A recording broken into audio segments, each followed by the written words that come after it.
Today's retro what's in the box is the Land Rover Range Rover Urban Custom from Ashima.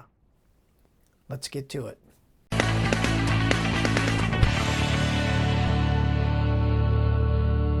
everyone, and welcome to the garage for today's retro what's in the box, and that is the Land Rover Range Rover kit, the Urban Custom kit from Ashima. This kit hasn't been in production for quite a long time. This tooling is going to go back to into the 90s when it was first issued. The information is kind of confusing on when exact origins are from. There's also the Revell Germany Land Rover kit as well. I'm not sure which tooling. I believe the Revell Germany tooling is the same as the Ashima. It's just a rebox. But again, the information is kind of sketchy. It's kind of hard to narrow it all down. This was reboxed in 1998 under the Urban title.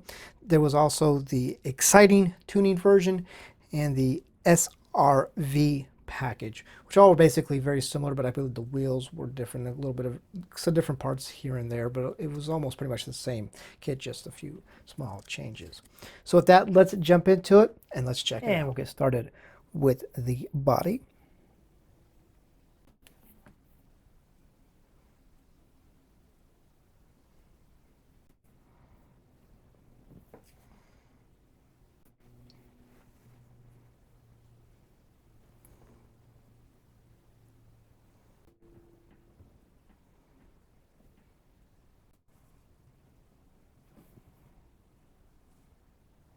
And now we'll get started with the first of the parts trees, and this will be the chassis parts tree.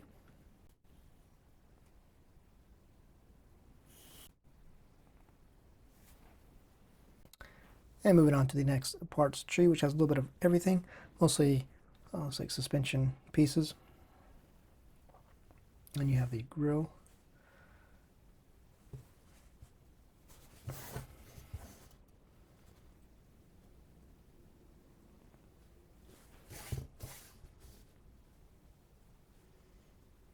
And moving on to the next part sheet, this is going to be some of the off-road bits. Be the front grille and the looks like the light protection bars, the grille guards for the lights, or I guess the light guards. And moving right along to the next parts tree, this will be more off-road bits. There you have the roof rack, part of it, running boards. And down here you have more of the roof rack pieces and some other bits as well. Now we're going to turn our attention to the interior parts, and this will be, obviously, first will be the interior floor, the interior piece.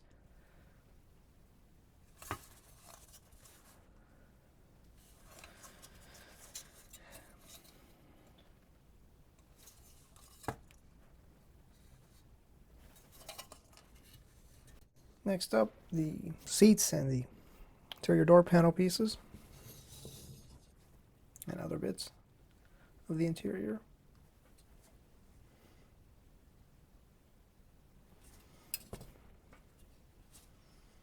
And finally, be the dash and the center console parts tree. Now the last of the main parts trees is going to be the rest of the suspension parts tree, undercarriage parts tree,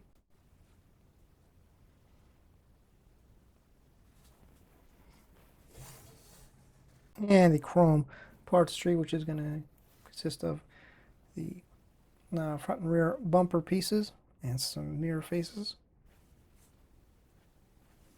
Now we'll take a look at the tires, and they are the Bridgestone Mud Dueler tires. And now we'll take a look at the wheels. You can see they are aftermarket wheels, not stock, kind of off-roadish, if you will, urban off-roadish wheels, if you will, if that's even a thing. And now the clear parts tree.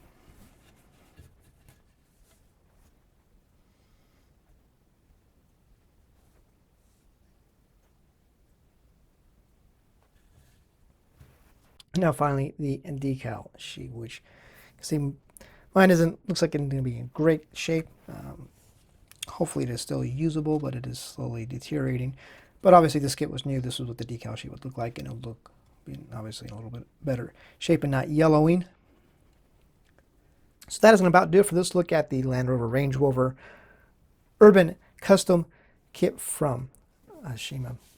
I have to say, it'd be nice to see. It'd be nice if Shima could reissue these. Definitely like to see them reissue the stock version, because I'd love to get my hands on that one at a fairly reasonable price, not the current going rates for them.